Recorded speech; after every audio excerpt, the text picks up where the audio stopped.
Last night, President Trump's spending bill passed the Senate by a razor-thin margin. However, it's unclear if there's enough support for the final passage of the bill. ABC's Jay O'Brien has more from Washington.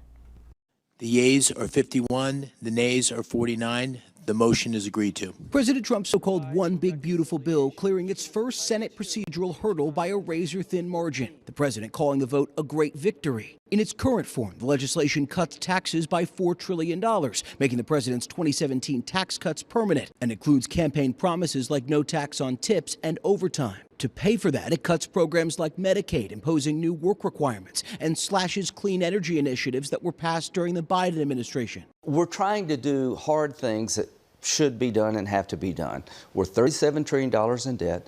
Medicaid has grown 50% in 5 years. It's about to take over Medicare. Senate Majority Leader John Thune only able to lose 3 Republican votes on last night's crucial hurdle, losing 2 Senators Rand Paul of Kentucky and Thom Tillis of North Carolina. Trump then lashing out at Tillis in a lengthy post, signaling he may support primary challengers against the senator. And late today, in a stunning announcement, Tillis saying he won't seek a 3rd term next year. Every Senate Democrat opposing the bill. Democratic Senator Chris Murphy telling NBC. The Congressional Budget Office, nonpartisan, says it's going to kick between 10 and 15 million people off their health care. And for what?